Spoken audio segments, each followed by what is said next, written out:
그 중단원 기출의 44쪽 밀도에 대한 정의 단위. 밀도는 이제 원래 부피분의 질량이죠. 이게 부피분의 질량 g퍼 세제곱 센티미터, g퍼 밀리리터 이거 같고요.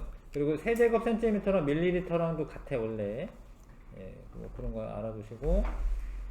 자, 물질 상태가 변하면 밀도 변합니다. 예, 왜냐하면 부피가 변해서 그래. 부피가 변해서 질량은 안 변하더라도 부피가 변하기 때문에 상태가 변하면 변하고, 밀도는 기체는 특히 압력과 온도에 따라서 부피가 많이 변해요.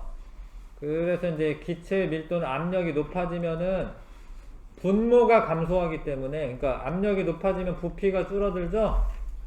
부피가 줄어들고 질량은 그대로니까 전체적인 값은 이제 증가하겠죠. 밀도는 증가하는 거예요. 그 두 물질의 질량이 같은 경우 부피가 작을수록 밀도가 작다. 그러니까 부피가 분모인데 분모가 작아야지 전체적으로 커지는 거죠. 문장을 자꾸 읽으셔야 돼요. 밀도가 큰 물질은 밀도가 작은 물질 아래로 가라앉는다. 이게 맞죠, 일단. 그 다음에 기체의 밀도는 온도, 압력에 따라 달라지므로 물질의 특성이 아니다가 아니라 밀도는 특성이 맞아요. 자, 밀도가 20g/cm 세제곱 센티미터의 물질을 반으로 나누어도 20입니다. 밀도는. 왜냐하면 얘가 반으로 나눠지면 질량도 반대고 부피도 반대. 똑같이. 그래서 밀도에는 변화가 없는 거예요. 밀도에 변화가 있는 게 아닙니다. 고체 물질 같은 경우에는 이제 물이 얼마만큼 증가했느냐에 따라서 부피를 측정할 수가 있어요. 그래서 지금 이제 31이라고 됐네. 이거 31이다. 그리고 이거 읽을 때는 봐봐, 여기 평행한 부분을 읽는 거야. 밑에 부분. 여기 요렇게 올라갔다라고 올라온 걸 읽는 게 아니에요. 그거는 이제 기본적으로 실험을 그렇게 하시는 겁니다. 얘가 약간 이렇게 올라갔잖아. 이렇게 올라간 점이 되는 게 아니야. 부피가 아랫부분이야. 아랫부분. 네? 요거는 양도 얼마 안 되고 요거 다 고려해서 눈금이 먹여져 있는 거예요. 뭐 중간을 읽는 거 이런 것도 아니에요. 그냥 밑에 부분 읽는 겁니다. 밑에 부분. 그래서 얘가 이제 31이고, 그 다음에 여기가 지금 35, 6, 7이지, 그치? 이것도 잘 못 읽으면 틀리는 거야, 자기가 실수하면 그냥 자기가 실수한 거예요. 그래서 지금 6 세제곱 센티미터고, 밀리리터랑 같으니까, 세제곱 센티미터랑. 그 다음에 원래 돌의 질량이 38.4g이라고 되어 있으니까, 이렇게 나눠보시면 되고요. 6.4가 되네, 6.4. 네, 답은 3번. 자, 그 다음에 밀도가 같으면 성질이 같은 거기 때문에, 특성이 같은 거기 때문에 같은 물질이라고 볼 수가 있습니다. 부피분의 질량이니까 A는 이제 뭐 0.5야 밀도가. 요거는 2라고 보면 되겠네. 요거는 0.2네. 얘는 이제 2라고 보면 되죠, 그렇죠? 요거는 7이네. 그래서 같은 물질은 B랑 D죠. 밀도가 같은 애 3번. 밀도 같은 애 찾는 겁니다. 예, 빨리빨리 나누기 하셔야 돼요. 자, A는 지금 5ml 분의 39.5에요. 그러면 7.9 이렇게 되나요? 7.9 mg/ml죠. 그런데 A로 예상되는 애 7.9이네. 철이네. 철, 그쵸? 철. 계산하셔야 됩니다. 빨리 계산하시면 되고요. 자, 아래에 있는 게 밀도 큰 거야. 설탕 시럽이 밀도 제일 큰 거고, 포도알, 물, 플라스틱, 식용유 순이네. 5번. 맨 아래쪽에 있는 게 밀도 큰 겁니다. 자, 이게 소금을 점점 녹이다 보면 밀도가 이 계란보다 더 커지는 거예요. 그래서 답은 5번에 자, 혼합물의 밀도는 성분 물질의 혼합 비율에 따라 달라진다. 혼합물의 밀도는 달라집니다. 설탕도 많이 넣으면은, 소금이네. 소금도 많이 넣으면은 밀도 커져가지고 떠요. 자, 부피 질량이 되어 있고, 부피가 X축에 있고, 질량이 Y축이야. X 증가량분의 Y 증가량이 기울기고요. 여기 원점에서부터 이렇게 그었을 때, 기울기가 같은 두 개 있죠? 이 두 개 밀도 같은 거예요. 계산을 해도 같은 거고, 원래. 여기서 밀도 제일 큰 거는 2입니다. 기울기가 밀도인데 기울기가 제일 가파른 애 있죠? 얘가 제일 밀도 큰 거예요. 계산해도 되고 밀도 6이고 얘 그쵸? 얘는 이제 4고요, 4. 계산해도 돼요. 2고 밀도. 요거는 이제 뭐 3분의 2고 그렇게 되네. 요거는 이제 2분의 1이네요. 그래서 지금 이제 A랑 G는 같은 물질이기 때문에 하나, 둘, 셋, 넷, 다섯 종류 물질이 있는 거고, A와 G는 같은 물질이다 맞고요. 그 다음에 A, B, C 밀도 같다 아니고, 맨 끝에 7번에 질량이 같을 때 부피가 가장 큰 것은 C다. 이거 맞죠? 그러니까 지금 옳은 거 골라야 되는데 2번이랑 질량 같을 때 부피가 가장 큰 것은 C다. 왜냐면 이제 이런 거는 밀도가 가장 작은 거 말하는 거지. 예? 밀도가 가장 작은 거 말하는 거예요. C가 지금 밀도가 가장 작습니다. 자, 8번에 A에서 F 중 물에 뜰 것으로 예상되는 것은 아까 전에 B랑 B는 밀도가 얼마였더라? 3분의 2였고요. C는 2분의 1이었습니다. 물의 밀도 1인 건 아셔야 되고, 그래서 이 B랑 C가 뜨는 거죠. 물의 밀도가 1이다 이건 알아야 돼요. 답은 2번이고, 9번에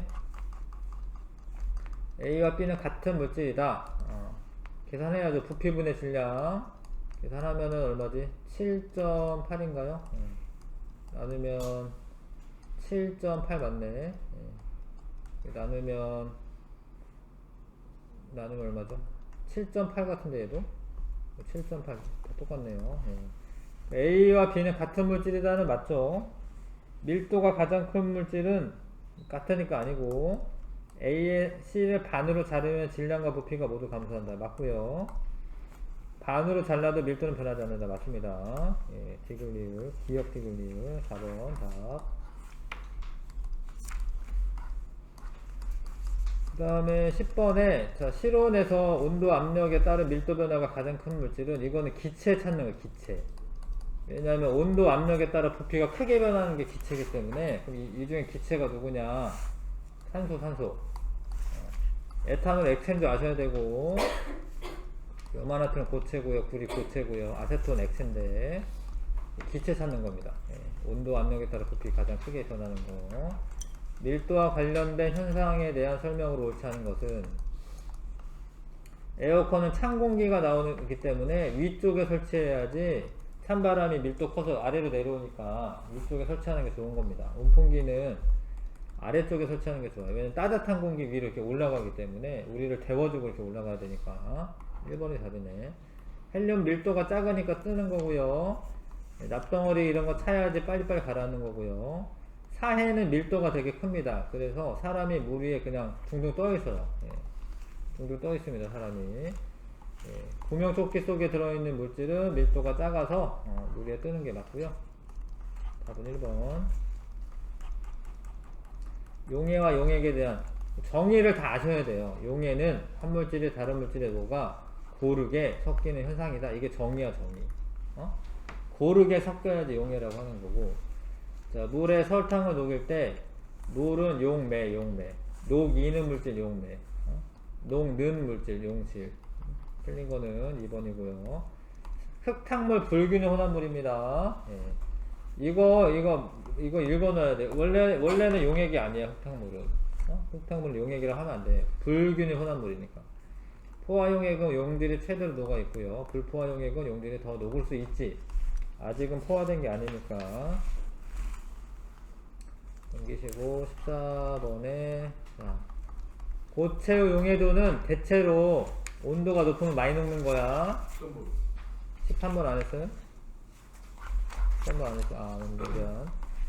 자, 물이 200g이다. 물이 200g 체크. 그 다음에 고체 물질이 80g 녹였더니 20g이 녹지 않고 가라앉았다. 그럼 최대 얼마 녹은 거예요? 60 녹은 거죠? 근데 200g이니까 60이면 용해도는 100g 기준이죠? 그럼 30까지만 녹는 거기 때문에 용해도 30 써야 됩니다. 용해도, 고체 용해도는 압력을 많이 받지 않아. 기체는 많이 받아요. 기체는 꾹꾹 눌러주면 많이 녹아요. 근데 고체는 그냥 퐁당 떨어뜨리면 끝이야. 그래서 압력을 많이 받지 않아. 고체는. 용매가 다르면 용해도 값 달라져요. 물에 녹일 때랑 뭐 기름에 녹일 때랑 달라. 다른 거고, 온도에 따라 값이 변함으로 물질 특성이 될 수 없다 아닙니다. 변하는 거는 맞는데 특징적으로 변해요. 다 똑같이 변하는 게 아니야. 그게 특성이야, 특성. 용액이 아니야, 용액. 이 글씨 잘못 읽는 거는 틀리는 거야. 용매 100g에 최대로 녹을 수 있는 용질의 그람수가 용해도예요. 용매. 대부분의 고체는 온도가 높을수록 용해도가 증가를 해요, 증가. 기체는 감소하는데, 자, 유리막대로 저어주거나 용질을 잘게 부숴 녹이면 용해도 변하지 않아. 이거는, 이런 짓을 하는 거는 그냥 뭐 하는 거냐면 빨리 녹는 거예요, 빨리. 빨리 녹는 거지 더 녹지는 않아요. 용해도만큼까지 녹잖아? 그러면 이게 끝이야. 빨리 녹이는 거야, 이거는. 이거 맞는 설명이고, 일정한 온도에서 용매 100g의 용질의 용해도만큼 녹아있는 용액을 포화 용액이 되는 거 맞아요. 용해도가 원래 최대로 녹일 수 있는 양이기 때문에 용해도만큼 녹이면 포화 용액이 된 거죠. 이해가시죠? 용해도 곡선을 나타낸 것이다. 누가 제일 가파른지를 좀 보셔야 돼. 질산칼륨 가파르다라는 걸 좀 알고 있어야 돼. 아, 질산칼륨 제일 가파르구나. 염화나트륨은 제일 조금씩 올라가는구나, 이렇게. 요건 좀 두 개는 좀 아시고. 문제가 뭡니까? 그게 문제였네. 가장 큰 물질이 질산칼륨이고요. 용해도 변화가 가장 큰 애가 질산칼륨이고, 가장 적은 애가 염화나트륨이고,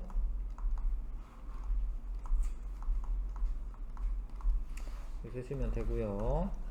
그 다음에 질산 나트륨의 용해도를 나타낸 것이다. 물이 200g이야, 200g. 일단 200g이라는 걸 기억을 하셔야 되고요. 80도씨에서 최대로 녹여서 포화 용액을 만들었대. 80도씨에서 용해도가 148까지 녹는데, 이거는 물 100g 기준이기 때문에 200g이면 이거 2배 녹는 거예요. 그러면 얼마죠? 296g까지 녹는 거예요. 근데 얘를 40도씨로 냉각을 하면, 40은 용해도가 104인데 200g이기 때문에 물이 최대 208g까지 녹는 거예요. 이거를 빼주면 속출되는 양이 나오죠? 88g이 속출되는 거예요.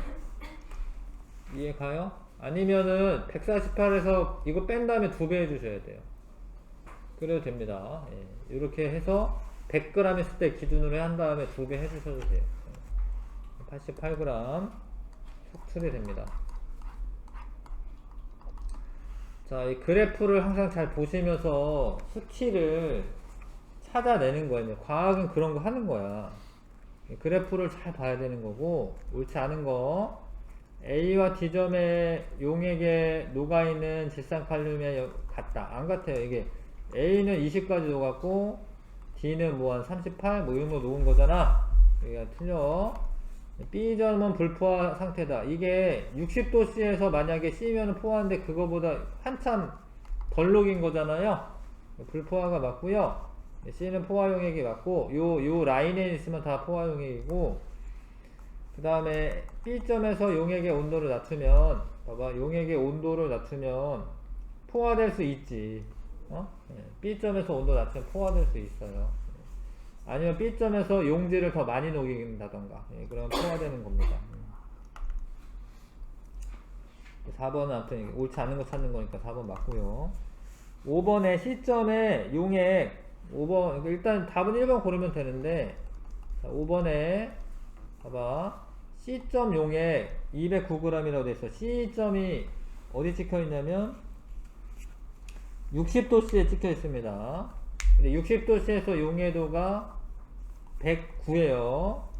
잘 봐. 용해도가 109라는 뜻은 용매, 물이지 물. 100g에 109g 녹는 거야. 그럼 합치면 얼마예요? 209죠. 이게 요거랑 요거랑 똑같지? 아, 그럼 용매가 100g이었구나. 이렇게 생각하는 거예요, 이렇게. 그래서 용매가 100g이고 용질이 109였어. 그 애를 온도를 낮추면 A지점까지. A지점은 최대 얼마 녹인다라는 겁니까? 20 녹는다라는 거죠? 그러니까 109g이 녹아 있었는데 20만 녹잖아. 그래서 89g 석술되는 거 맞아요. 이런 것도 자꾸 풀어야 되거든요. 5번 보기가 어려운데 이렇게 순서대로 하셔서 용매의 양을 파악해서 하는 겁니다. 자, 기체의 용해도 실험인데 사이다는 이미 이산화탄소가 녹아 있는 거야. 이미 그걸 좀 아셔야 돼. 이미 녹아 있는 거예요. 기포가 생기는 거는 안 녹는 애들이 조금씩 나오는 거예요. 근데 얼음물에 뚜껑 열어놓으면 이렇게 조금 나오는 거예요. 이렇게. 온도가 올라가서 실온으로. 그러면 어떻게 했어요? 이렇게. 많아졌죠? 온도가 올라가면은, 많이 보이네, 많이 녹네, 이게 아니고, 안 녹는 애들이 많아지는 거기 때문에, 온도 올라가면 용해도는 어떻게 되는 거예요? 용해도? 기체 용해도 감소하는 거예요? 뭐 증가하는 거예요? 증가하는 거지, 감소하는 거야. 안 녹으니까, 용해도가 안 녹으니까 많이 튀어나오는 거야. 잘 녹으면 안 튀어나오는 거예요. 잘 녹으면 안 튀어나오는 거예요. 녹아있으니까. 이거는 이렇게 와가지고 이렇게 날아갈 거예요. 튕겨 이렇게 날아갈 거예요. 이렇게. 그래서 용해도가 감소하고 기포는 어떻게 되는 거예요? 기포는 증가하는 거예요. 이거를 엄청 헷갈려 하던데, 기포가 많은 거는 용해도가 감소해가지고요, 녹아있던 애들이 이렇게 나오는 거예요. 맞네? 그러면, 용해도 증가했는데 이게 아니야. 이미 녹아있던 기포기 때문에 그렇고, 근데 50이랑 50인데, 얘가 더 작죠? 이거 뚜껑을 막은 거지, 뚜껑 막는 거는, 압력을 어떻게 한 거야, 압력을? 증가시킨 거야, 그쵸? 그랬더니, 덜 녹는 거야, 이게? 덜 녹는 거야? 더 녹는 거예요. 기포는 감소하고, 용해도는 어떻게 된 거야, 용해도는? 증가한 거야, 이게. 이거 헷갈린데. 이것 좀 잘 정리하셔야 됩니다. 온도가 올라가면 용해도 감소해요. 온도가 기온이 이제 상승하면 용해도 감소, 기포수는 증가. 그러니까 아무튼 니네 실생활에서 사이다 이렇게 딱 따면 이 뚜껑 따면 어떻게 돼? 그 올라오잖아. 용해도 감소돼서 이렇게 나가는 거고. 상온에다가 냉장고 말고 그냥 냅두면 사이다 맛 없어지잖아요. 왜냐면 온도가 높으니까 이렇게 다 날아가가지고. 냉장고에 보관하는 거는 기체 용해도 증가시켜가지고 잘 안 빠져나가게 하려고. 기포가 발생하는 까닭은 이산화탄소의 용해도가 작아져서 더 이상 용액에 녹아있을 수 없기 때문이다. 이 문장이 맞아. 이거를 꼭 아셔야 되고, 기포가 가장 많이 발생하는 것은 C이다. 맞아요. 온도가 높고 뚜껑 열려있고, D에 고무마개를 빼면 기포 발생량이 증가를 하죠. 왜냐면 고무마개 빼면 이제 뚜껑 연 거잖아. 그럼 막 나오잖아. 증가를 하죠. 그 다음에 A와 C를 비교하면 온도에 따른 기체 용해도를 알 수가 있고요. C와 D를 비교하면 압력에 따른 기체 용해도를 알 수 있는 게 맞죠. 그 다음에 19번에 기체 용해도는 압력이 낮으면 감소해. 이건 사실이야, 사실. 근데 뚜껑 여는 거는 압력이 낮아서 감소해서 거품이 난 거지. 1번이 답이고, 일단 두 개 골라야 돼요. 냉장고에 넣는 거는 온도죠. 온도 낮춘 거죠. 물을 끓이면 수증기가 발생한다는 인정. 이건 기체 용해도랑은 관계가 없어요. 이거는 그냥 상태 변화, 상태 변화. 근데 이런 건 있어요. 물을 끓이면 염소 기체가 뭐 날아간다, 뭐 이런 거 있어요. 그러니까 수돗물 같은 거 받아서 물을 끓이면 뭐 염소 기체가 날아간다. 이거는 맞아요. 이거는 그러니까 기체 용해도 변화인데 온도 변화에 관한 거지. 염소 기체가 뭐 약간 냄새가 나거든요. 사실 소독약 냄새 같은 게. 염소기체가 뭐 날아간다. 이거는 이제 용해도랑 관계는 있지만 지금 답은 안 돼요. 그러니까 아무튼 압력에 관한 거기 때문에. 이거는 그냥 용해도에 관한 거, 용해도. 요거는 왜 그러냐면 얘는 아무 상관없어 보이지만 잠수부가 잠수를 해. 그러면 이제 되게 깊이까지 들어가는 거잖아요. 그럼 여기는 이제 기압이 높아. 수압이 높고 기압이 높지. 그러면 특히 질소의 용해도가 증가를 해요. 그럼 혈액에 질소가 녹아있는 거야, 질소가 녹아있어요, 혈액에. 근데 얘가 갑자기 올라와, 이렇게. 그럼 기압이 어떻게 되겠어요? 낮아져. 기압 낮아지면 용해도도 낮아져. 녹아있던 질소가 기포가 돼요, 이렇게. 녹아있던 질소가. 혈관을 막아. 혈관을 막으면 혈액순환이 안 돼. 특히 뇌로 가는 혈액순환이 안 되잖아. 그러면은 진짜 죽을 수 있어요. 그래서 어떻게 천천히 올라오면서 조금씩 기포를 빼는 거예요. 자기 뭐. 그러니까 천천히 올라와야 돼. 갑자기 확 올라오면은 잠수병에 걸릴 수가 있는 겁니다. 자, 그런 것도 알고 있으셔야 되고요.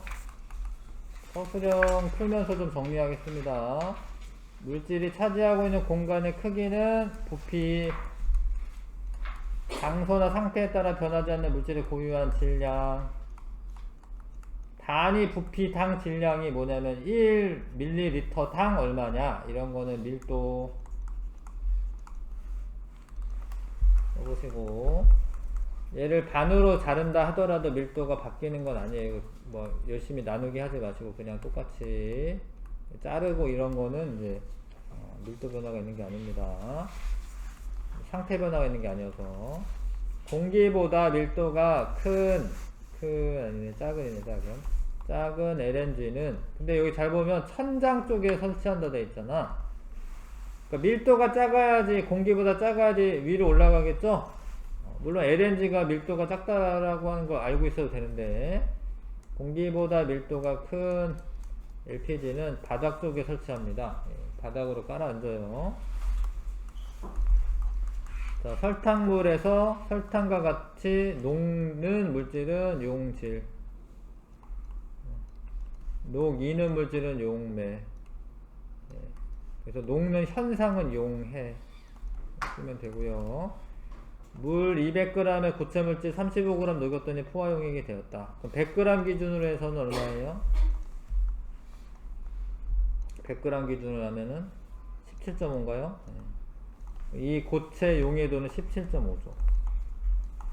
요거는 이제 단위는 쓰는 게 아닙니다. 이렇게 쓰시면 되고.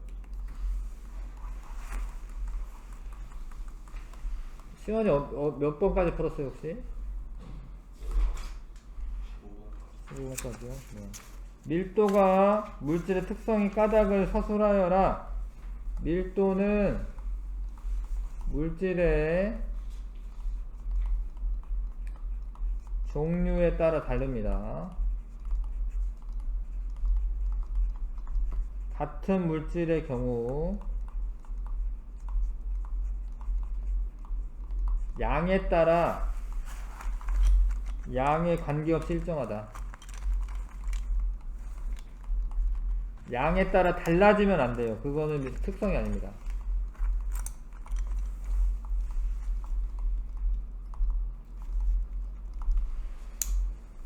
양에 관계없이 일정하다.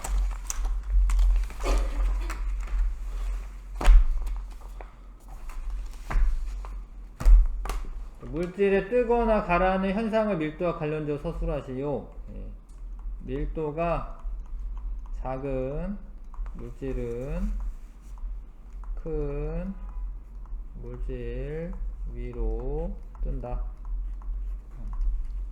밀도가 작은 물질은 큰 물질 위로 뜬다. 자, 썼고요. 그 다음에 8번에 달걀은 물보다 밀도가 크기 때문에 물에 넣으면 달걀이 가라앉지만, 소금을 조금씩 넣으면 어느 순간 떠오른다. 예, 이런 현상이 나타나는 까닭 쓰시오. 물에 녹은 소금의 양이 많아질수록 소금물의 밀도가 커지기 때문에, 간단히 소금물의 밀도가 커지기 때문에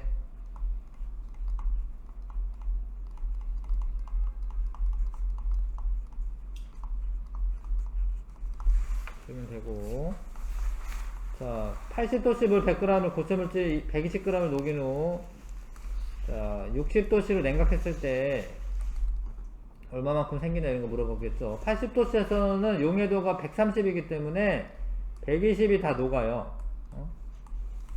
근데 지금 60도씨에서는 용해도가 90이잖아요. 그럼 이 중에 90만 녹는 거야. 30g 석출되는 거죠. 자, 더운 여름에 연못에 물고기들 수면 위로 올라와서 이제 뻐끔거리는 까닭은 온도가 높으면, 여름이니까 높은 거죠.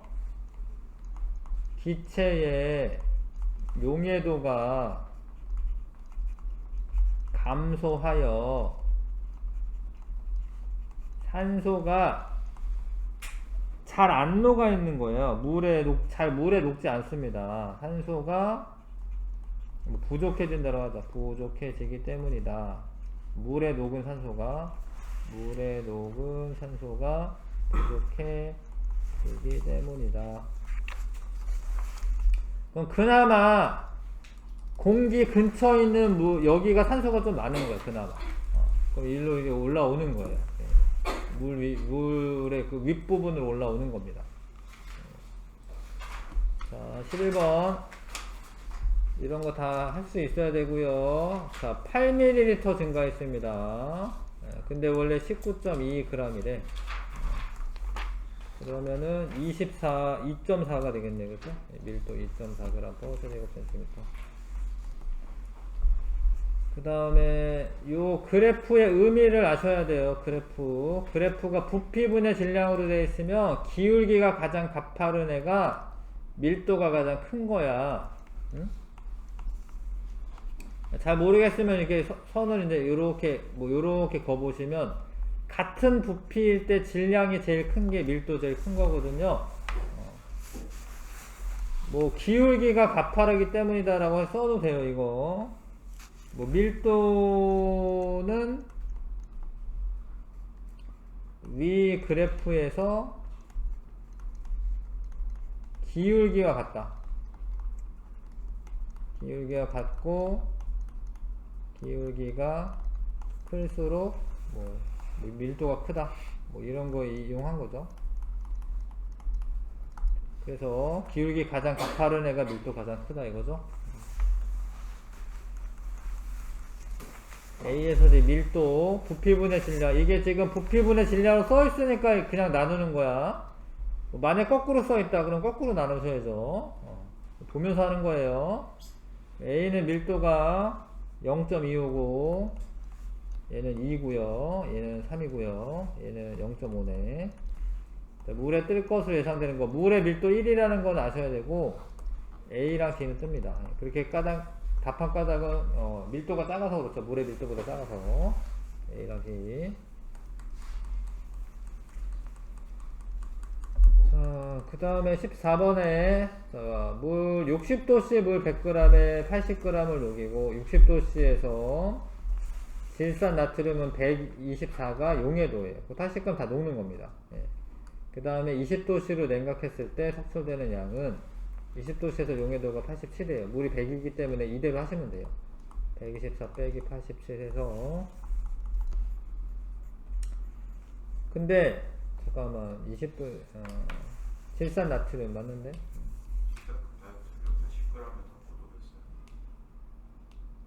124는 용해도고 80g은 네. 그러네요. 미안해. 잘못 읽었네. 자, 석출되는 양 없어요.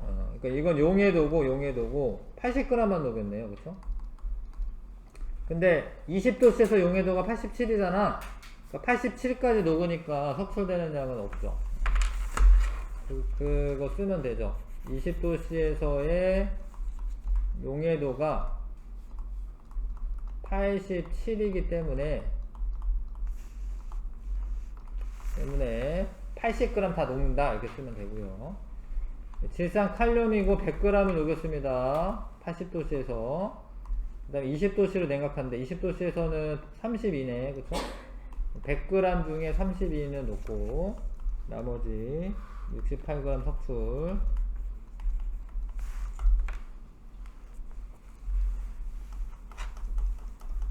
기체 용해도와 온도와의 관계를 알아보기 위해 비교해야 할 것은 뚜껑 둘 다 열려있는 애를 비교해야죠. 관계를 서술하시오. 온도가 높을수록 기체의 용해도는 감소한다. 기체의 용해도와 압력의 관계를 비교해야 되는 거는 실온 온도 똑같아야 되고 하나는 뚜껑 닫혀 있어야 됩니다. 그래서 나랑 가고 압력이 높을수록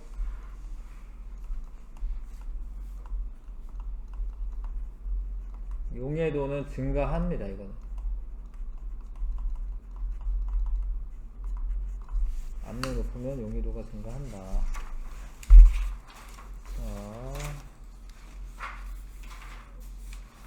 잠깐만. 자, 여기도 예전에 한 적 있는 이거 프린트 예전에 한 적 있는데 이거 보면서 그냥 채울게 빨리. 액체 상태 혼합물 가열하여 끓어오르는 나오는 기체를 냉각하여 순수한 액체를 얻는 방법을 증류라고 해요. 증류. 액체 상태 혼합물을 가열하면 끓는 점이 낮은 물질이 먼저 끓어올라요. 그러니까 액체 상태 혼합물 중에 낮은 애가 먼저 기체가 돼서 막 나오고 그 나오는 애를 여기로 보내가지고 다시 액화를 시키는 거죠. 여기서는 기화가 일어나는 거고 여기는 찬물에서는 액화가 일어나. 먼저 끓어나온 애랑 나중에 끓어나온 애랑 분리가 되는 거죠. 이렇게 분리하는 겁니다. 지금 이제 단어명이 혼합물의 분리예요. 혼합물의 분리입니다. 분리.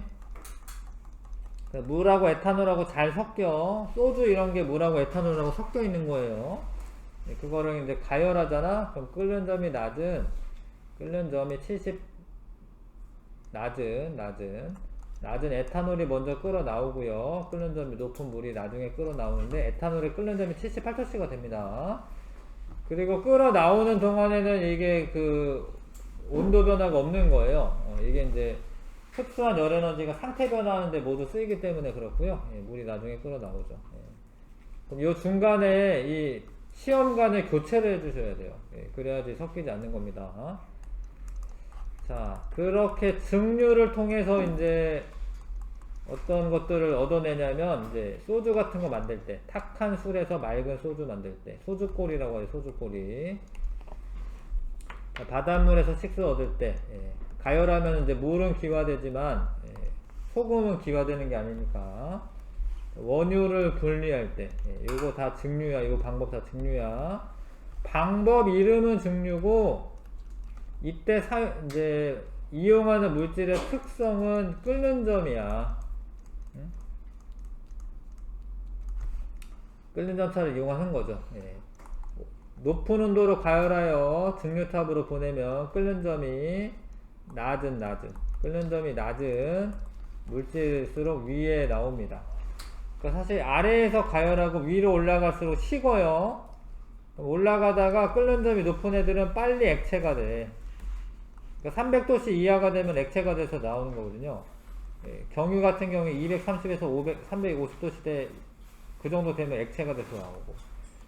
그러니까 끓는 점이 낮은 애가 가장 위까지 도달하는 거예요. 끓는 점이 낮은 애가 위에서 분리가 된다. 이거 알고 있으셔야 하고. 지금 이제 끓는 점차를 이용한 분리였고요. 이제 밀도차를 이용한 분리. 고체온합물이 있는데 두 고체온합물을 밀도가 두 물질의 중간이에요. 중간 정도이며 두 물질을 녹이지는 않는 액체에 넣으면 액체보다 밀도가 작은 물질은 뜨고요. 액체보다 밀도가 큰 물질은 가라앉아서 위에만 건져내면 됩니다. 그래서 그것도 이제 좋은 벽지 고르기, 소금물에 벽지를 담그면 뚝정이라는 게 이제 껍데기만 있는 거거든요. 그거는 뜨고 잘 여문 벽지는 가라앉아요. 그러면 좋은 벽지를 꺼내다가 이제 모내기 하고 그러는 겁니다. 신선한 달걀 고르기. 달걀이 나온 지 오래되잖아? 그러면 수분이 빠져나가기 때문에 밀도가 작아져. 오래된 달걀 밀도 작아요. 오래된 달걀은. 간 나은 달걀은 밀도가 크고. 그래서 소금물에 넣으면 신선한 달걀은 가라앉아. 밀도가 커서 가라앉아요. 위에 뜬 애가 안 신선한 거야. 스타이로폼과 모래 분리. 스타이로폼은 물 위에 뜨고, 뜨죠, 얘는 가라앉고, 그럼 분리되는 거고요. 액체 혼합물에서 분리는, 요 용기 이름을 아셔야 돼, 얘가 이제 분별 깔때기라고 하는 거 이름을 아셔야 돼. 이거는, 9번의 분별 깔때기. 이를 이용해 분리하는데, 밀도가 작은 물질이 뜨고요. 밀도가 큰 물질이 가라앉아요. 그럼 얘가 이제 밑에 있는 이렇게 또르륵 따라내면 돼, 이렇게. 이 선이 보이거든? 선이 내려올 때 빨리 잠궈, 꼭지로. 그럼 분리되는 거예요. 자, 그래서 어느 게 위층에 있는지 알아야 되는데, 식용유가 위고 물이 아래에, 간장이 아래, 참기름 위, 물이 아래, 에테르라고 하는 게 있어. 기름 같은 거, 에테르가 위. 근데 사이오마탄소만 물보다 무거워요. 사이오마탄소는 물보다 무겁습니다. 사이오마탄소가 아래. 그 다음에 이런 밀도차를 이용한 분리 중에 사금 채취할 때 금이 밀도가 커요. 금 무거워. 금반지, 순금반지 되게 무거워요. 그래서 모래 속에 이렇게 잘 이렇게 흘려 보내잖아요. 그럼 모래는 잘 흘려가. 근데 금은 남아. 왜냐면 무거워가지고, 밀도 커가지고. 바다에 유출된 기름 제거할 때 기름의 밀도가 작아가지고 떠 있거든요, 바다 위에. 그래서 그거 제거하시면 되고, 혈액을 이제 원심 분리기에 넣고 분리하면은 혈액에는 혈구랑 혈장이 있는데 혈구가 밀도가 크기 때문에 바깥쪽으로 위치합니다. 원심 분리기를 돌리면. 그런 것도 밀도 차이에 의한 분리다. 자, 넘기시고, 잠깐 테스트. 서로 잘 섞이며 끓는 점이 다른 두 액체 상태에 온한 물을 가열하며 끓는 점이 낮은 물질이 먼저 끓어 나옵니다. 이런 거를 증류라고 할 방법은, 자, 물과 소금 분리할 때, 소금물 분리할 때 증류 쓰는 거 괜찮고요. 이런 거는 이제 분별 깔때기 쓰는 거고요. 물과 식용유 분별 깔때기 쓰는 거고, 물과 사이오마탄소도 분별 깔때기 쓰면 돼. 안 섞이는 거를 굳이 증류할 필요는 없어요. 분별 깔때기가 훨씬 더 간편한 방법이야. 그걸로 딱 해버리면 되는데 굳이 증류할 필요가 없습니다. 에탄올이 주로 끓어 나오는 구간은 여기 니은, 그쵸? 물이 주로 끓어 나오는 구간은 리을. 자, 바닷물을 끓여 식수를 얻거나 탁한수를 얻어 탁한수를 가열하여 맑은 소주를 얻는 방법을 증류. 자, 증류탑에서 원유를 분리할 때 끓는 점이 낮은 물질일수록 위쪽에, 끓는 점이 높은 물질일수록 아래쪽에서 분리된다. 밀도가 다른 두 고체 혼합물을 분리할 때 액체의 밀도는 두 고체 물질의 중간 정도가 돼야죠. 둘보다 작다 그러면 둘 다 가라앉고, 둘보다 크다 그러면 둘 다 뜨고, 분리 안 되는 거예요. 이 실험장치 이름 자꾸 물어봅니다. 분별 깔때기 이름. 분별 깔때기. 그냥 깔때기는 이런 거고, 그냥 깔때기는 콕이 없어. 꼭지가 없어. 꼭지가 있는 게 이제 분별 깔때기야. 꼭지가 있어야 돼. 물과 에테르 분리할 때 에테르가 지금 위지, 위. 에테르가 위고요. 물은 아래고. 자, 어떤 특성을 이용하냐? 밀도를 이용하는, 밀도가 작은 애가 뜨는 성질을 이용하는. 할 수 있어? 51에서 30쪽까지 문제 한번 풀어보시고요.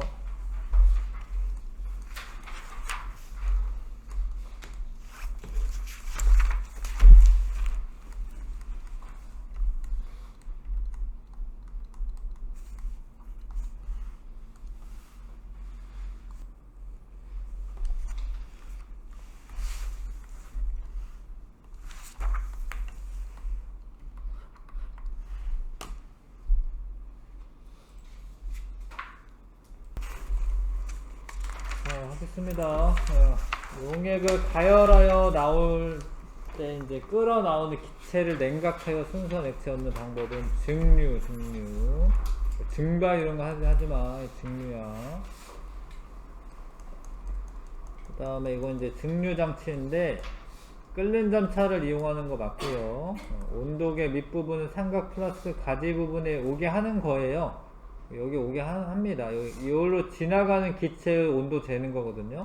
이렇게 하는 게 맞고요. 끓임 쪽은 액체가 갑자기 끓어 넘치는 거를 방지하는 게 맞고요.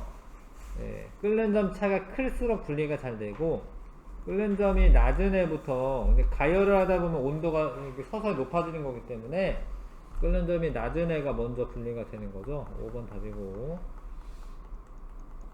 A, B 구간에서 주로 에탄올이 끓어 나온다. 이거 BC입니다. BC 구간에서 에탄올이 끓는 점보다 약간 낮다. 그거 아니고 높은 거고요, 지금. 이제 이 설명은 뭐냐면, 이게 혼합물이어서 그런 거예요.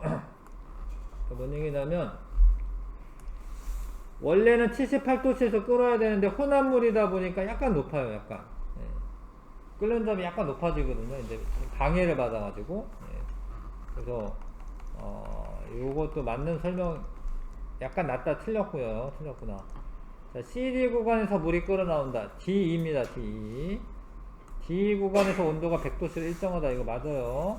끓는 점에서 온도가 일정하게 유지가 되는 겁니다. 물과 에테르도 이렇게 하냐? 물과 에테르는 안 섞여. 안 섞여서 뭐로 하면 돼? 이거는 분별 깔때기로 하면 돼. 그러니까 이거를 분별 깔때기를 할 수 있는 애를 이렇게 하진 않아요. 이게 훨씬 번거로운 거기 때문에 분별 깔때기로 가능하면은 그냥 그걸 하는 거야. 이렇게 해도 사실은 할 수는 있어요. 할 수는 있는데 이게 안 해. 그렇게 분별 깔때기로 분리할 수 있는 거는 그냥 분별 깔때기로 분리하는 거예요. 증류장치로 분류하기, 이런 걸 증류장치라고 하는데, 물과 메탄올이 섞이는 줄 아셔야 돼. 물과 메탄올, 물과 에탄올 섞여요. 근데 물과 사유마탄 안 섞여. 이건 분별 깔때기로 하는 거. 안 섞이면 분별 깔때기야. 모래와 톱밥은 이거는 뭐 고체 혼합물이기 때문에 밀도차를 이용하는 거긴 한데, 근데 이거랑은 이제 증류장치랑은 상관이 없죠. 그쵸? 기억, 니은. 메탄올, 에탄올은 둘 다 물하고 섞여요. 자, 이거는 이제 어떤 특성을 이용하냐? 끓는 점을 이용하는 건데, 이 장치 이름은 증류입니다. 증류. 방법은. 자, 증류를 이용하여 혼합물을 분리하는 예. 식수분리 되네요. 1번 되고요. 이런 거 밀도차, 이것도 밀도차, 다 밀도차네, 이거는. 다 밀도차를 이용하는 거긴 하고. A와 B를 혼합물을 분리하기에 가장 적당한 방법 및 실험 장치는 잘 섞이면은 뭐 밀도가 이렇게 조금 달라도 이게 되는 게 아니고 섞이면은 소용없어요. 밀도가 아무리 달라도. 끓는 점 차가 나죠. 그럼 이거는 증류를 하셔야 됩니다. 증류 1번. 그리고 이거 둘은 액체였고요. 액체. 자, 혼합물이 이제 분리되어 나오는데 끓는 점을 부등호를 이용해 비교하시오. 아래에 있는 애가 끓는 점이 높은 거예요. 끓는 점이 낮은 애가 위에. 성분 물질을 끓는 점 차를 이용해 분리하는 거고, 증류탑 위쪽으로 올라가서 온도가 낮고요. 끓는 점이 낮은 성분일수록 위쪽에 분리되고, 이런 방법 증류라고 하는 거 맞고요. 이거 좀 어려운 문제네. 이게 사실 순물질이 아니에요. 이게 순물질이 아닌데, 이거는 여기에 이제 온도가 있잖아. 뭐 이런 식으로 써 있었어. 아까 전에 뭐 범위가 써 있었어요. 여기 잘 보시면 뭐 30에서 120도 이렇게 돼 있죠. 그러니까 요 사이에 있는 애들이 다 일로 나오는 거야. 그러니까 이게 나프타라고 하는 게 하나의 물질로만 돼 있진 않아요. 탄소가 한 5개에서 한 10개 사이 이렇게 여러 가지 물질이야. 그래서 이거는 사실 순물질이 아니야. 이게 순물질이 아니야. 근데 그래도 얼추 비슷한 애들끼리 있는 거예요. 그래서 이거는 좀 어려운 얘기인데, 이거는 실제로 이제 순물질로 분리가 된 건 아니에요. 비슷한 애들끼리 분리가 된 거예요. 다른 거 잘 읽어보시고, 증류탑에서 분리될 때는 이게 순물질이 나오는 게 사실 아니에요. 그러니까 LPG 뭐 이런 거 있잖아. LPG도 뭐 부테인이랑 뭐 프로페인이랑 이런 거 섞여 있는 거예요. 부테인 가스, 프로페인 가스 이렇게 섞여 있는 겁니다. LPG가. 네. 순물질은 아니다. 참고 삼아 알아두시고, 이건 좀 어렵네. 이건 모를 수 있는데, 뷰테인과 프로페인 기체 혼합물이 있어. 이게 LPG인데, 자, 근데 좀 머리 쓰면 알아. 뷰테인의 끓는 점이 마이너스 0.5도씨고, 프로페인이 마이너스 42.1도씨래요. 근데 이게 얼음이랑 소금, 이게 소금이거든요? 소금 같은데 지금? 얼음인가, 그냥? 얼음이네, 그냥. 얼음에 담가두면 얼음 가지고는 부족할 것 같은데. 얼음 플러스 소금이라고 할게. 이렇게 해야 돼. 얼음 플러스 소금이야, 소금. 그럼 거의 한 마이너스 한 20도씨 정도 돼요. 요러면. 그러면 어떻게 되냐면, 뷰테인의 끓는 점보다 이게 더 낮잖아요. 마이너스 20도씨가. 그럼 뷰테인은 액체가 돼요. 뷰테인은 액체가 됩니다. 근데 프로페인은 마이너스 42.1도씨에서 끝이. 마이너스 20도씨면은 기체예요, 기체. 프로페인은 기체야. 그러면 이 액체만 똑 따라내면은 분리가 된 거야, 그게. 그래서 요거는 그런 거고요. 끓는 점 차를 이용한 건 맞고, 요거 이렇게 해줘야지 마이너스 20도씨가 되고, 얼음만 있으면 0도씨가 되기 때문에 안 돼요. 분리가 안 됩니다. 뷰테인은 액체 상태로 분리가 되는 게 맞고요. 프로페인 기체 상태로 분리가 되는 게 맞고. 수도 속의 온도는 프로페인의 끓는 점보다 낮게 유지되면 둘 다 액체겠죠? 이게 좀 이해가 가나? 둘 다 액체면 분리가 되는 게 아니기 때문에 중간이 돼. 이 둘의 중간이 돼야 되는 겁니다. 어렵죠, 이 문제는. 5번이 답이고요. 자, 이거 좀 어려운 문제들이 있네. 기체 물질이 섞여있 때 마이너스 200도씨로 냉각한 다음에 증류탑으로 내보낸대. 그러면은 가장 높은 곳은, 아무튼 요거랑 비슷하긴 한데, 가장 높은 곳은 끓는 점이 낮은 기체가 먼저 되는 거야. 근데 누가 제일 낮냐? 얘가 제일 낮은 거야. 끓는 점이 낮은 애가 제일 위쪽이야. 자, 이 액체가, 이거 물이라 써져 있지만 액체라고 해야겠다. 액체가, AB 플라스틱을 녹이면 안 돼. 녹이면 안 돼. 그러니까 녹이지 않아야 하고, 그 다음 밀도가 이 둘의 뭐야? 중간 정도여야 되죠? 1번, 5번. 녹이면 또 섞이는 거기 때문에 녹이면 안 돼요. 밀도차를 이용한 게, 물과 에탄올은 끓는 점 차를 이용하는 겁니다. 섞이기 때문에. 공기 성분 분리 끓는 점 차 이용하는 거야. 끓는 점 차. 이거 밀도차 맞고요. 밀도차 맞고요. 두블리율. 5번 답이고요. 자, 그 다음에 제일 가라앉은 돌이 밀도가 제일 커야죠. 돌물, 스타이로폼, 돌물, 스타이로폼. 5번. 자, 요 두 애를 구별하려면 중간 정도 돼야 되잖아요.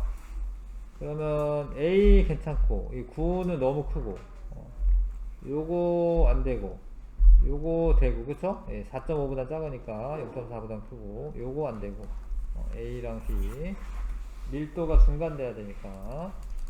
그 다음에 16번에 끓는 점차 이용한 거 아니고요. 에탄올이랑 물은 섞이니까 안 되고요. 밀도가 큰 물질이 아래층에 있고, 이것도 틀렸고, 섞이지 않고 밀도가 다른 액체 혼합을 분리할 때 이용됩니다. 이게 5번 답이고. 7번에 이렇게 딱 지은 거, 이게 맞아요. 분별 깔때기로 분리할 때 물과 식용유 괜찮은데 밀도차를 이용한 겁니다. 1번 답. 1번이 답이고요. 8번에 자, 서로 섞이지 않는다. 섞이지 않으면은 굳이 무슨 끓는 점 이런 거 이용할 필요가 없다라는 거예요. 액체인데 섞이지 않아. 이거 지금 액체죠, 액체? 액체인데 섞이지 않으면 분별 깔때기야. 혼합물을 분리하는데 이용되는 특성이 나머지 넷과 다른 거. 요거 밀도고, 요것도 밀도고, 밀도고, 요거는 끓는 점 4번. 요거 밀도고요. 자,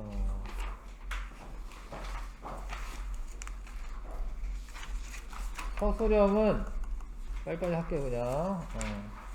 요거는 이제 증류지 증류. 끓여가지고 끓는 점 낮은 애가 먼저 나오는 거. 요때 이제 끓는 점을 이용하는 거. 이것도 증류니까, 이거 증류니까 끓는 점 이용하는 거고요. 일단 밀도차를 이용하여 고체 혼합을 분리할 때 고체 물질 모두 녹이면 안 돼. 녹이는 거는 섞이는 겁니다. 오히려 밀도가 중간 정도의 액체에 넣어야 되는 거죠. 네. 자, 적은 양의 서로 섞이지 않고 액체 혼합을 분리할 때는 분별 깔때기로 하시고, 네. 적은 양에 서로 섞이지 않는, 섞이지 않으니까 적은 양이네. 그러네요. 적은 양은 스포이드로 하는 거예요. 네. 적은 양 스포이드로 하는 게 맞습니다. 스포이드에 넣으면 층이 나눠지잖아. 요거를 스포이트로 이렇게 뽑아내는 거야. 양이 적으면 어떤 액체 물질을 먼저, 그러니까 위층 먼저 당연히 위층 먼저 뽑아내야 되죠. 바닷물이 유출되면 오일 펜스를 설치한 후 소착포를 이용해서 제거하는데, 바닷물의 밀도가 더 큰 거죠. 기름이 뜨니까 바닷물이 큰 거다. 기름 뜹니다. 자, 물과 에탄올 혼합을 분리할 때 끓음 쪽 넣는 까닭, 갑자기 끓어 넘치는 것을 방지한다.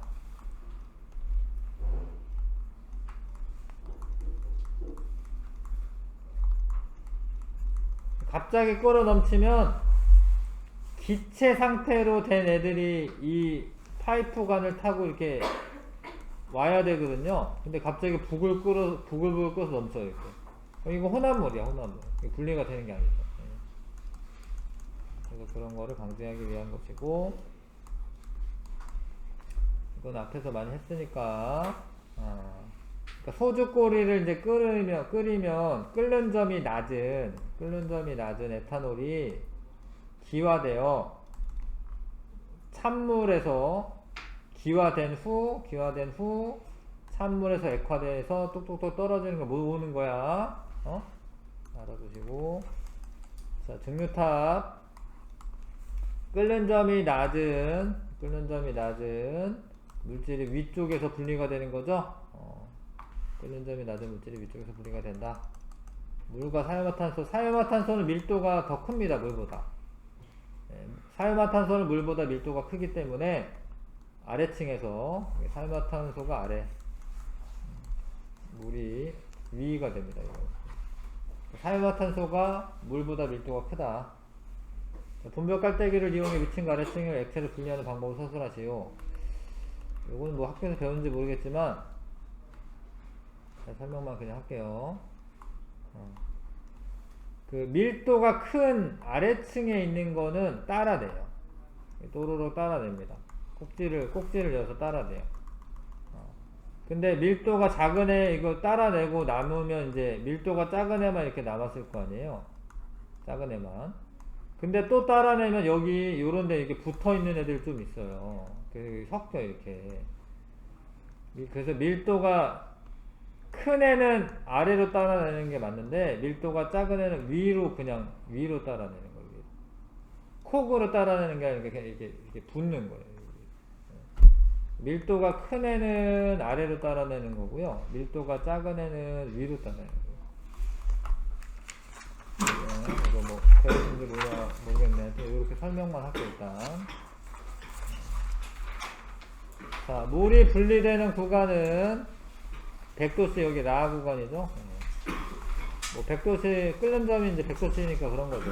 물에 끓는 점이 100도씨이기 때문이다. 이렇게 쓰면 되고.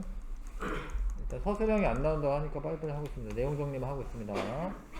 끓는 점이 가장 높은 물질은 이제 D입니다. D. 증류탑에서 이용하는 혼합물의 분리 방법. 분리 방법은 증류라고 쓰면 돼요. 그때 이용하는 특성. 끓는 점 이용, 끓는 점. 끓는 점 이용하는 겁니다. 자, 그 다음에 밀도가 5랑 8이 0.8인데 이 A나 그쵸? A나 D를 이용하면 되죠? 자, 까닭 둘 다 이제 녹이지 않는다라고 되어 있죠? 모두 녹이지 않는다라고 되어 있으니까 그 A와 D가 두 물질의 중간 정도 되는 밀도를 갖고 있기 때문이다. 이렇게 쓰면 되죠.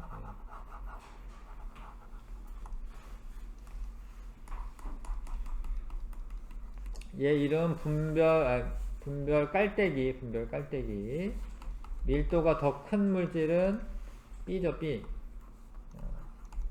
밀도가 크면 아래층에 있기 때문이다. 뭐 이렇게 쓰면 되고, 이런 건. 두 가지 조건. 섞이지 않는 액체 혼합물이고요. 그 다음에 밀도 차가 나야 돼.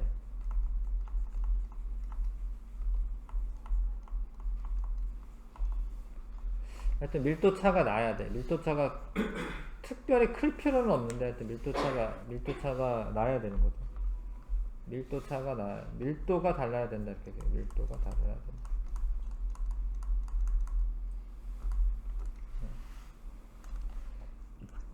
자, 15번에 가에서 맞은 옳지 않은 거를 써라.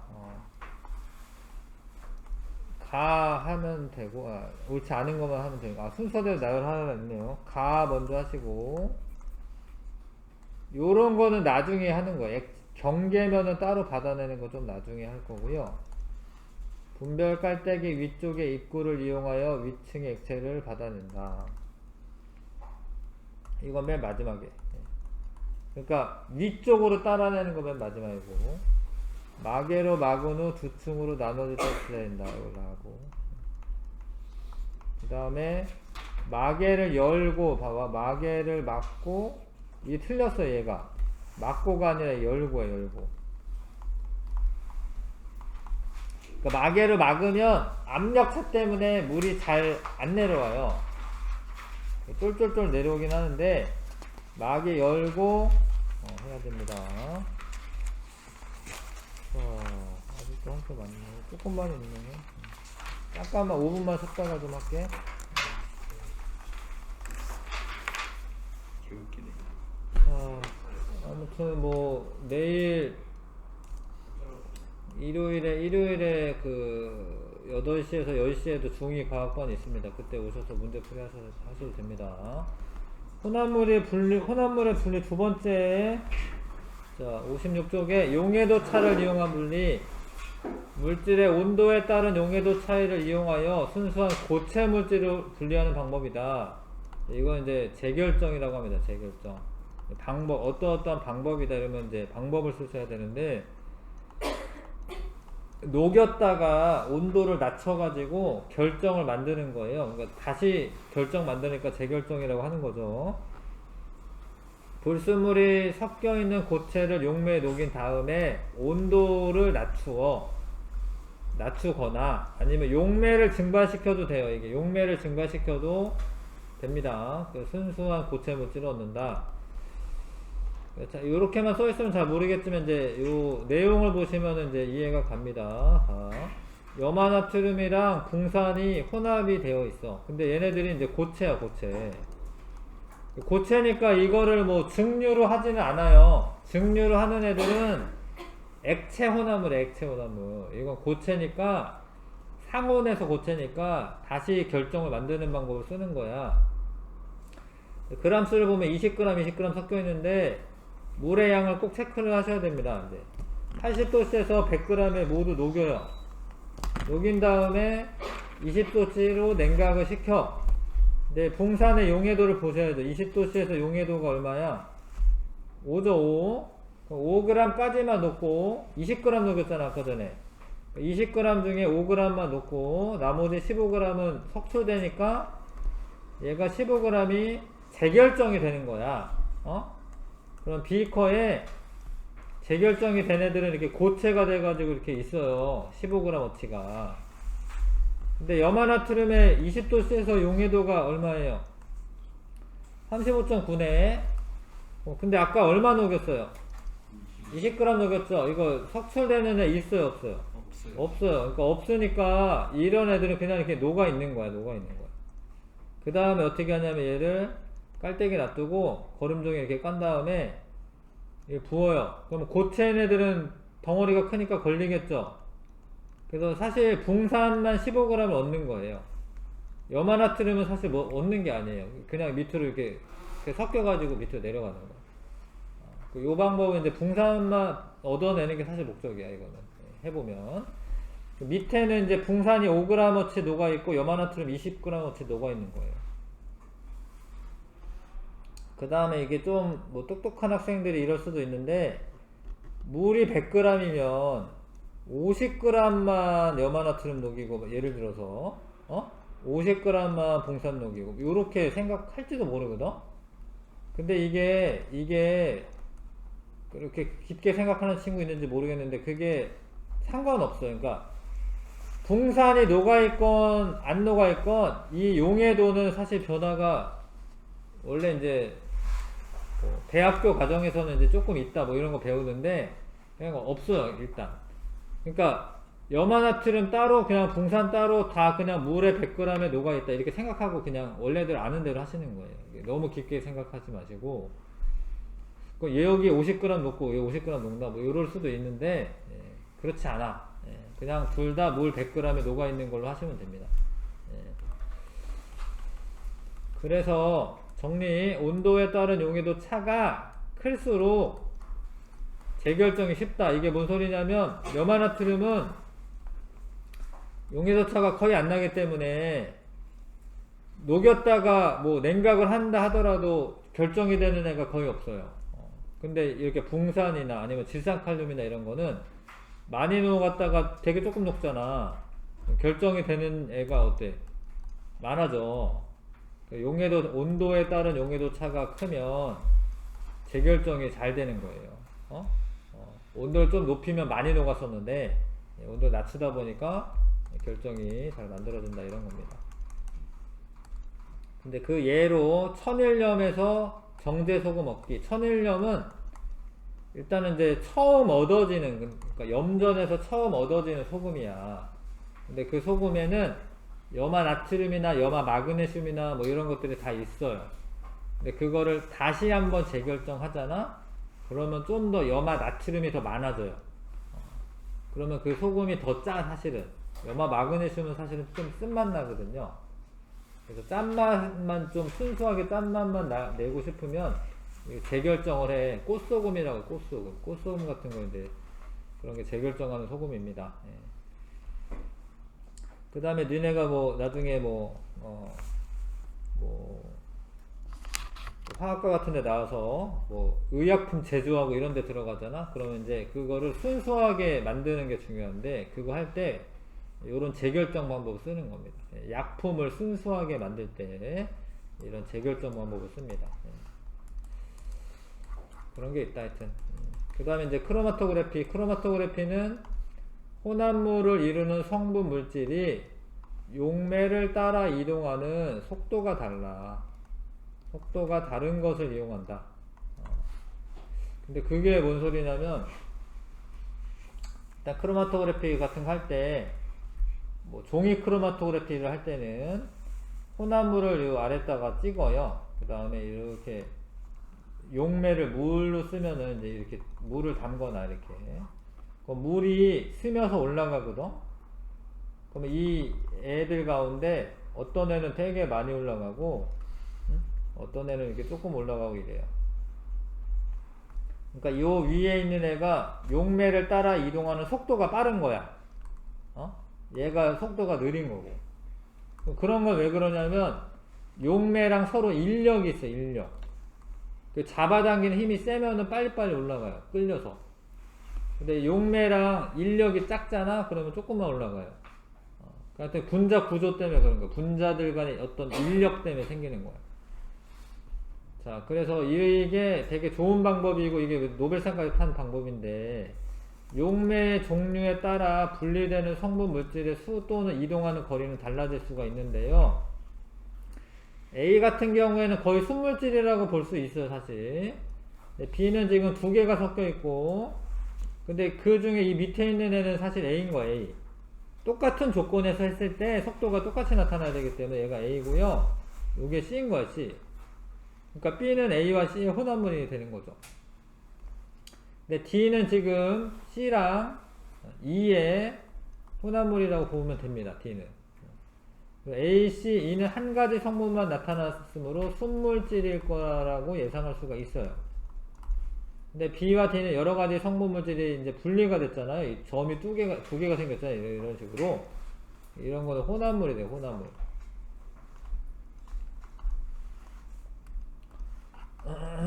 자, 올라간 높이가 같으면 같은 성분입니다. 같은 조건에서 B는 A와 C를 포함하고 있고 D는 C와 E를 포함하고 있고, 자, 어느 게 전개 속도가, 이동 속도가 제일 빠르냐, 가장 높이 올라가는 애가 가장 빠른 거예요.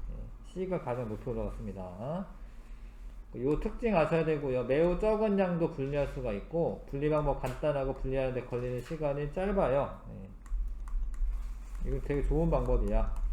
성질이 비슷하거나 복잡한 혼합물도 한 번에 분리할 수가 있습니다.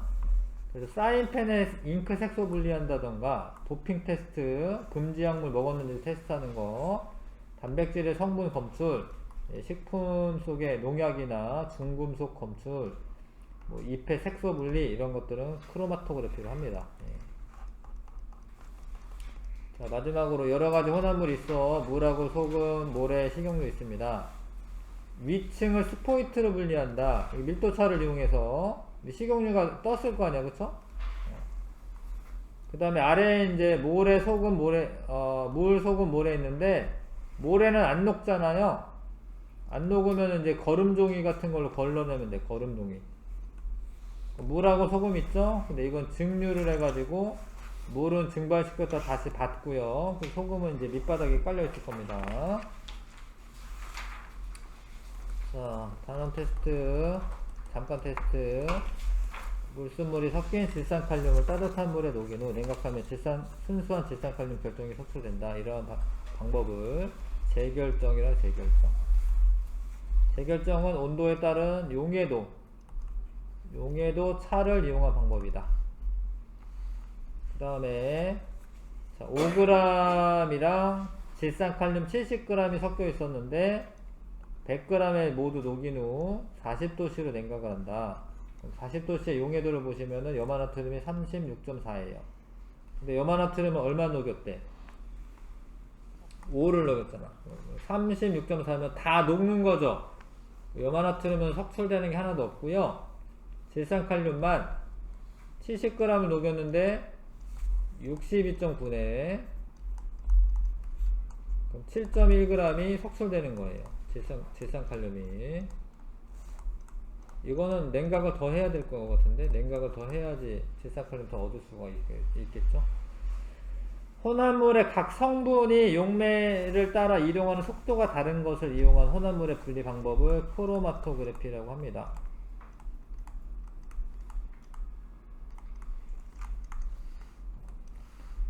자, 그 다음에 크로마토그래피에 대한 설명. 성질이 비슷한 물질도 분리할 수 있어. 혼합물의 양이 적어도 분리할 수 있어요. 복잡한 혼합물은 여러 번 반복해야 각 성분을 분리할 수 있다. 뭐 그렇지 않아. 한 번에 분리돼. 한 번에. 한 번에 분리됩니다. 이 자료만으로 판단할 때 A에서 E를 순물질과 혼합물로 분류하시오. B랑 C랑 E는 순물질, 그쵸? 보여요? 이렇게 세로로 보시면 됩니다. 이게 하나 둘 셋, 셋이네. 아래 찍었군요. 얘 하나 둘 셋으로 되어 있고 얘는 하나 둘이고 혼합물 이 둘은 혼합물이고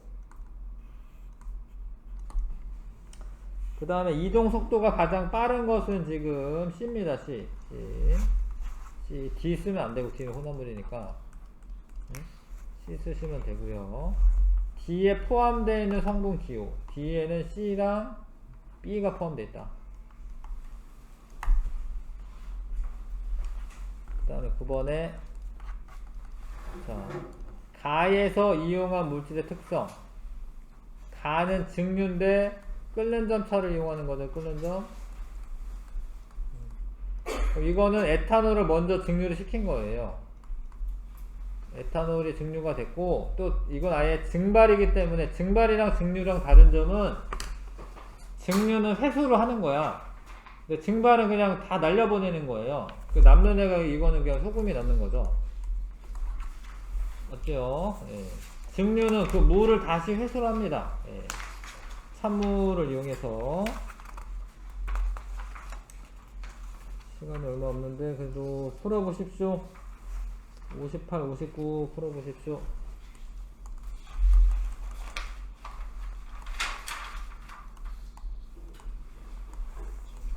네, 갔다 오세요.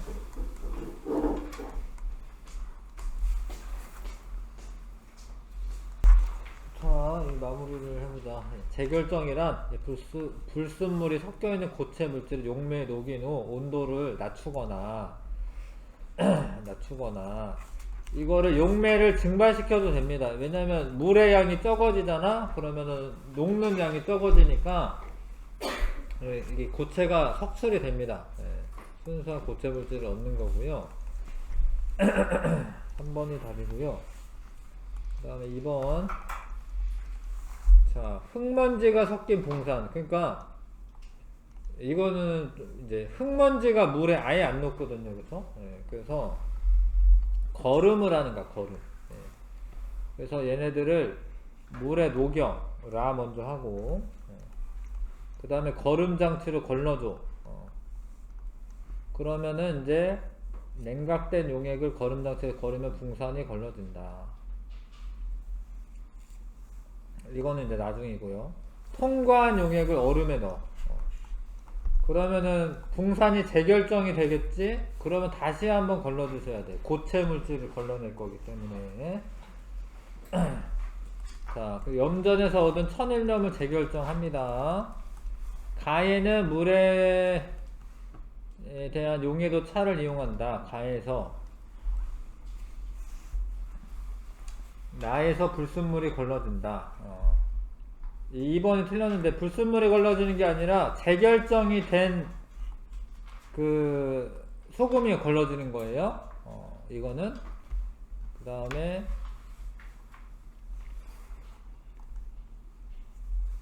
가에서 물을 증발시켜 아니네. 나에서 불순물이 걸러진다. 이거 뭐지? 잠깐만요. 그렇구나. 미안해. 여기 일단 천일염에 물에 녹지 않는 애가 좀 있네. 그래서 먼저 물에 녹지 않는 애 걸러내고 그 다음에 종이를 통과하지 못한 물만 걸러진다가 아니라 소금물이 걸러지는 거고요. 녹은 증발시켜서 순수한 물을 얻는다. 이거는 선생님이 이거 그렇게 좋은 예는 아닌 것 같은데. 그래 뭐 이건 사실 거름에 해당하고요. 이거를 거름이라고 해야 되는데 이거는 그렇게 좋은 예가 아닙니다. 이거는 그냥 이거 증발시켜버린다 이 소리잖아요. 이거를 결정으로 만들어서 다시 걸러준다 이런 게 아니야. 이거는 좀 그렇게 좋은 문제가 아니고 이거 하여튼 답은 3번이고 이걸 재결정이라고 하고 그런데 이건 거름이라고 해야 될 것 같은데 이거는 재결정한 다음에 걸러내는 게 아니기 때문에 이거 좀 그러네요. 3번 답은 3번 그냥 하고요. 자, 이렇게 섞여 있었습니다. 옳지 않은 거 일단은 얘는 이제 어떻게 될 거냐면 5번에 볼게요. 60도씨 혼합 용액을 0도씨로 냉각하면 질산칼륨과 황산구리 모두 석출된다고 되어 있는데, 황산구리는 0도씨에서 용해도가 14.2죠. 근데 5g 밖에 안 녹였잖아요. 그러니까 어차피 14.2g 까지는 높기 때문에 석출되는 게 없어요. 황산구리는. 황산구리 석출되는 게 없습니다. 예. 답이 5번이고.